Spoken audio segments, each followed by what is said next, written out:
You're watching Rules of the Game with Mark Cisco, brought to you by these fine sponsors. Grand Lake Roofing, Fowler's TV, Family Audiology Associates, American Legion Post 323, Varsity Lanes, Outdoors Equipment Rental, Spring Street Storage, Mr. Bank, Plus One Professionals, Albert Sporting Goods. You are renovating St. Mary's Foundry, Mary Chap Auto Sales, Tap House at the Square, CSC, Including Plumbing and Heating, Roots Pub, Dr. Mike Compton, Guaneri's Pizzeria, and DFW Post 9289. Hello and welcome to Rules of the Game with Mark Cisco. Each week we have a local former official, Mark Cisco. Formerly on-field official, yep. Yeah, here to look at some of the clips from the previous week's game. This week we have some clips from the WAPAK loss of St. Mary's, and we've got some extra special surprises here. Oh, here we Mark. go. All right, here we go. So before we get into the St. Mary's WAPAK clips, I want to thank Kelly J. She has given us a video from 1959. Oh, my. This is the Vandaila and Oakwood playing a football game in 1959.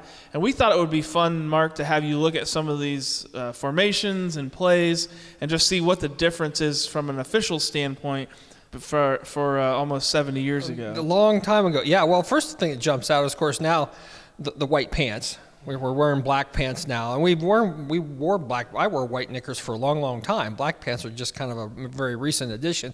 The official there in the backfield looks like we got flags in the corners of the end zone. We've got the referee. Looks like the referee's standing here way too close to the action compared to how we stand today. We're back 15 yards. And look at the side judge as well. And the wing guy over there, he's yeah. in what would be considered way too close. But the offenses were different then, and you ran the football, didn't throw it, and whatnot. So. And I'm guessing it's a four-man crew. That's what I'm guessing. We can't know for sure, but we think that's what it is. But, oh, yeah, that's a lot different than today's standards, that's for sure. Now, was there a white hat back then? Well, it used to be that the everybody except the referee would wear the white hat, and then that flipped at some point, and the referee went to the white hat, and everybody went back to the black. So it's hard to tell here. I don't even know if they're wearing hats in this game. Yeah. So, interesting. So we have look at the backfield here. You got your line up front, and then you've got four backs there. You have a quarterback standing behind the guard, and then you have your running backs in the backfield in kind of a T formation or a shotgun formation. Or shotgun, yep. And then you have a wing back on the right side as well. Yep. So this is, I believe, the single wing. And just play right off of it is just a kind of almost a reverse or a counter. A lot of misdirection and things in the backfield. If you notice the official on the wing comes in, or the umpire probably right there, and he's signaling, I guess, first down or maybe a touchdown, depending on where we stood. It looks like a touch. It looks like it goes in the end zone. It looks like he got in the end zone. That was going to be my other question. Was that an old? Must have been. Okay. I wasn't aware of that signal right there. And you know what? There may be only three guys working this game because we've got the umpire, what normally is the umpire, getting right with the ball carrier, and there might be only three guys on the field at that point. It's very neat, and I love the contrast between the two teams with the dark and the light colors, and you're able to see everything and see everything in person. Also, we'll have a clip here in a second, but I don't think they had full face masks at all. I don't know when the face masks come into play. I don't know. Maybe we could ask Joe that question because he might have played without a face mask. I'm not sure about that. So you can see a couple bars there, I think. But this next play, then it looks like somebody. You can see a little bit closer. See the face mask. It looks like somebody at the end here got tackled by the face mask. It sure looked like the hand might have been up there. Yeah. Yes, for a long play right there. And notice there's no back judge in the picture, and the linesman or the wing guy over there is not in the picture, which you wouldn't expect him to be on a long play like that. But yeah, it's a different game back then. Yeah, and this is Oakwood on an offense, and they're running more of a traditional, looks like T offense of some sort. And what an interesting throwing motions there. Absolutely. This next play then is showing the single wing again. You see that quarterback call the snap, turns 180 degrees backwards. The ball is handed off to him, and then he tosses it into a sweep. Sure. I mean, yeah, the single wing was a different formation. It's just, it was built for speed, boom, boom, boom, and away you go. everything looks legal there. I mean, and the game at that point, the folks there that were playing were probably not sticking their head in the plays like you see some players do now. And of course, there's rules against that sort of thing. But the protection before the 50s or whatever wasn't near as wonderful as even those helmets are. And those helmets back then were not the same helmets that are worn by the kids today. We talked to St. Mary's coaches too about that, and they said that at that time the defense didn't rush behind the line of scrimmage very much. It was their job to sort of hold up the guys and look for the ball. Correct. And so you're able to do things like turn around 180 degrees and toss the ball because they didn't have to worry about the defenders being right in their faces. Correct. And with the face mask here being, you don't have the multiple bars and things of that nature. So you're going to try to keep your head out of the game as much as you could. So this is really interesting. Referee's over here on the left. He's way too close, within 5 yards of the football. And the wing guy out to the right, he's way too close for what would be today's standards. But, they got the job done, and that's the way it was back then. You didn't have a lot of throwing and things of that nature. Also, I thought, watch the movement of the offensive line here. It seems like they take a step a little bit early, but I don't know if that was called very often back then. That was a tad bit early, I think. Yeah, a little bit. I guess some things never change, right? Some things never change is right. The game is the game. This next one was just another interesting angle to see the referee position. So you can see there in the back, right behind the linebackers, almost. We have an umpire right there. Yep. Yeah. And we never get the play runs out of the picture, but I think we just got a 3-man crew here. Truthfully. Okay. Because the referee back here is probably on the open side, meaning there's no linesman out to his right, and he's the guy that's going to follow that play and has to probably make a call that's inbounds or out of bounds. Yeah, you don't see anybody in that at the end of the play there at the bottom. You just see the three referees. Looks like a 3-man crew. Yep. This next play was just interesting to see what the sidelines look like. We talked last time about the safety of the sidelines. Oh yeah, they're they're right. They're back a little ways, but there's all kinds of folks against the side. Yeah, you have people that looks like literally sitting on the certainly would not fly on today. The yard markers. Yeah, certainly would not fly today. There would be and of course the sideline warning things are something relatively new that come into play, and that's basically for the safety of coaches, kids, and the officials as well. I imagine that they either the viewers just caught the person falling out of bounds, or they just didn't run out of bounds very much. Or they didn't run out of bounds very much. That's true. Yeah. This next play was I was just curious. Did they have blocking below the waist? Then you see. They did have blocking below the waist. It was number 80 kind of dives at the ankles right there. It was legal, and in fact, you didn't miss that. But when I played, we could still do some of that downfield. Okay. Go out and from the front and everything else. But the rules now are taking that away, try to save knees, things of that nature, and really and truthfully hasn't hurt the game a bit. It's been more safe without that. But that was fine. Yeah. So number 80 right there at the end of the play just kind of dives at the feet, and just thought that was interesting. That would be called right away nowadays. Oh, it would be called right away in that game. Can't do that now. That's for sure. It was very interesting. We thank Kelly J. That was her father, number 44, in there for Vandaila, and so those were near and dear tapes to her, and we thought it was really interesting. It is. It is really interesting. Yep. Well, thanks, Mark. We're going to take a quick break. When we come back, we're going to have clips from the St. Mary's WAPAK game. We'll be back right after this. You're watching Rules of the Game with Mark Cisco, brought to you by these fine sponsors. Grand Lake Roofing, Ballard TV, Family Audiology Associates, American Legion Post 323, Varsity Lanes, Outdoors Equipment Rental, Spring Street Storage, Mr. Bank, Plus One Professionals, Albert Sporting Goods. You are renovating St. Mary's Foundry, Mary Staff Auto Sales, Tap House at the Square, CSC, Jordan Plumbing and Heating, Roots Pub, Dr. Mike Compton, Gwinnerick Pizzeria, and DFW Post 9289. Welcome back to Rules of the Game with Mark Cisco. Mark, tonight we're going to have the St. Mary's Rough Riders against the Ottawa Glandorf Titans, and we're hoping that the Riders come up with their first victory of the season. But we got some clips from their last game, which was St. Mary's versus WAPAK. We're going to start out right here, just a holding call on St. Mary's. I think it was in the backfield here, on a sweep from one of the guards. I think number 60 out there. You can see he sort of pushes the guy down. And we may have another view of that, but it's hard to see on any view. It's hard to see on the view, but it looked to be the pulling guard right there at the point of attack. Yeah, it looks like he pulled him down. That stands out. And we'll get a better view here possibly. Yeah, it's a little bit different view, I would say. I don't know if it's a better one, but we can kind of see it from the end zone here. On the end, sort of pulls him down right there. Yeah, and it was right in front of the official, so it was.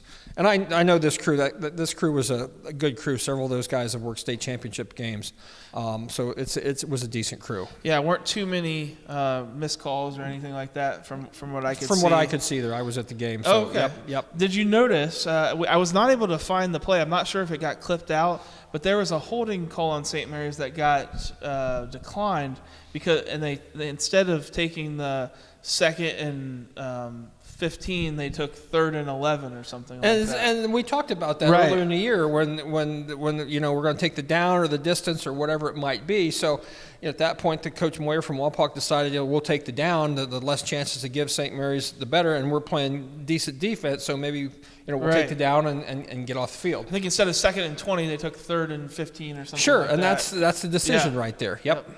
This next play was I thought a missed flinch by the offensive guard. It wasn't called. And then you can see the judge the official got taken out. Jim got taken out over there. Let's just take a look at that. So right there, the left guard just flinches. Little bit. Wasn't called, but he did. He's nicely hidden behind his tackle, so it may have helped him there. But I just thought, have you ever been taken out in the field like that? I'm sure. I have not. Really? I have not been taken out. In all the years, never taken out. Now, I did backpedaling one time down at Minster on a wet field. I went down. Okay. And I heard about that for the rest of the game from my fellow officials. And even the announcer got into the act, who turned out to be one of the officials later on when we're working together. And he never let me forget that. That's the only time I got my white knickers dirty. Gotcha. And it's not fun, and he could have been seriously hurt there. He was probably a little bit too quick trying to find the forward progress. That we're taught to stay back. The spot's not going to move, and we'll get to it. And the play wasn't done, so maybe stay out of the way a little bit. Correct. Save your knees. Save your knees. All exactly right. This next shot was just a pretty simple false start from on the offensive guard. They caught him this time, though. Yep. Oh, flinch there. Yeah, and the umpire there's a good umpire. I worked with him last year in the state final game. He's a very good umpire, so I'm surprised he didn't call the first one we saw. But sometimes you see those things, especially when the game's going long. You've not had anything, no issues, and you think, did he just do what I think he did? So from then on, you're like, yeah, let's watch him. And sure enough, yep. Maybe you get a break on it early in the game, and then they catch you the next time. Yeah, and he may have been blocked by a tackle or something like that. Right. So this next play was a pass from WAPAK. I think they wanted pass interference. It was actually a halfback pass there, number 1. And it was pass interference called. This was, I think the receiver got behind the defender. He did. And, there sometimes I think if the kid's wise enough, if he catches it, it's a touchdown. So he's like, I'll reach the hand out. It looked intentional to me. We'll take the 15 and we'll go. And you bring that up, that is pass interference. Yeah. In the rule book this year, they took out the intentional pass interference penalty. Okay. So if you deemed something like that to be intentional, you could tack on an additional 15 yards. Kind of like a personal foul type of? That's just, you did it intentionally, so we're going to hit you instead of 15. We're going to get you a second 15 as well. Okay. Never called. Yeah, I was saying, we never called it. It's never been called, and the committee said, you know what, we never call that. The officials never call it. We're taking it out. And they did.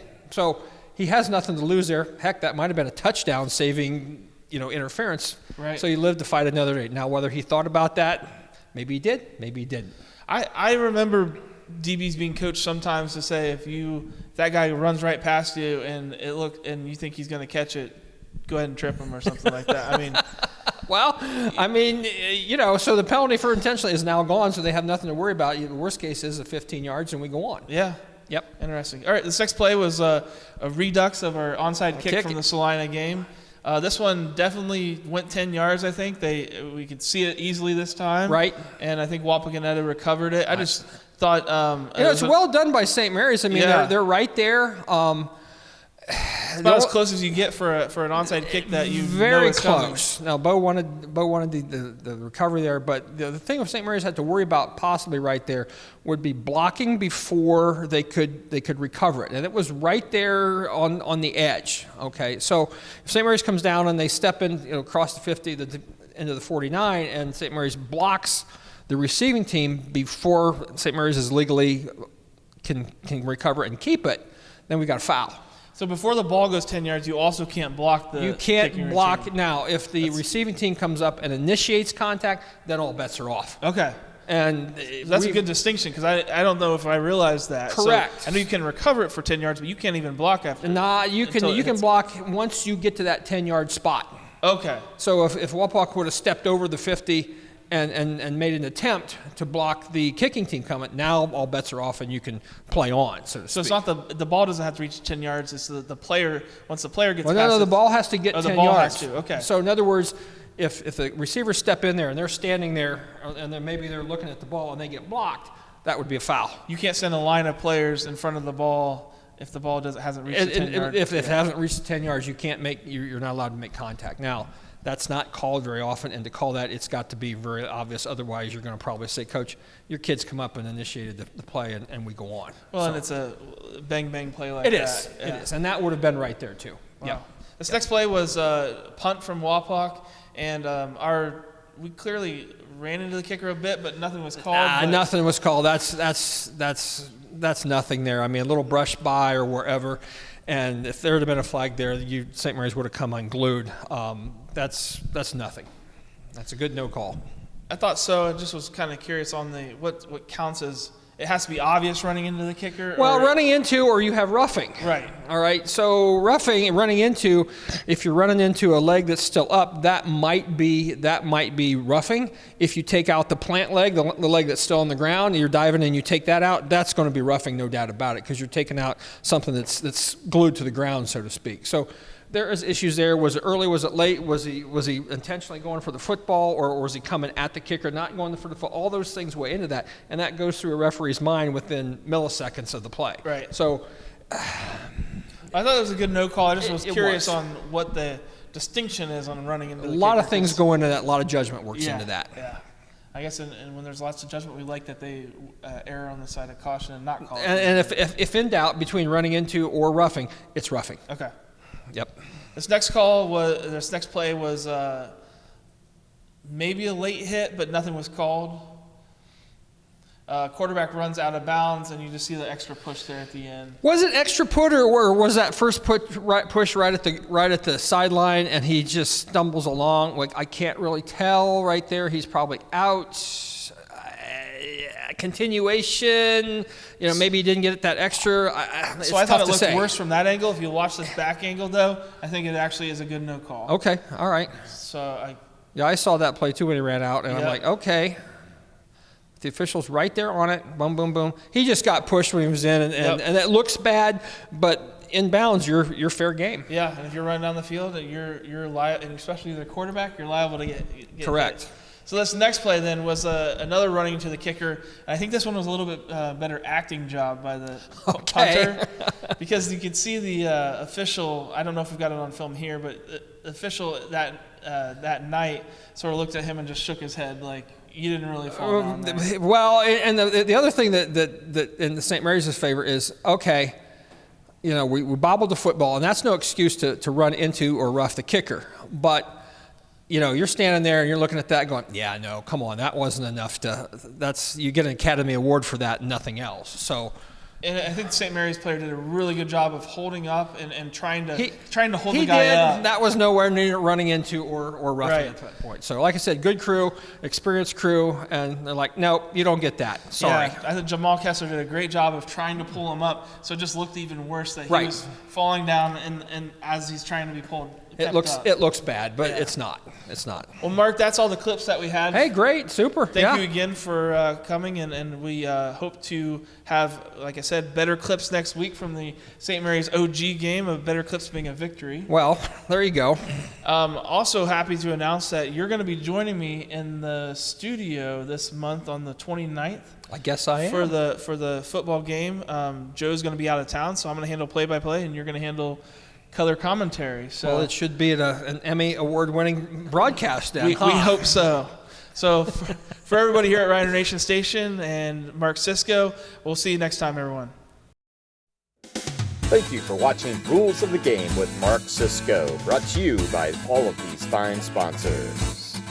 Grand Lake Roofing, Ballard TV, Family Audiology Associates, American Legion Post 323, Varsity Lanes, Outdoors Equipment Rental, Spring Street Storage, Mr. Bank, Plus One Professionals, Albert Sporting Goods. You are renovating St. Mary's Foundry, Mary Staff Auto Sales, Tap House at the Square, CSC, including Plumbing and Heating, Roots Pub, Dr. Mike Compton, Guaneri's Pizzeria, and DFW Post 9289.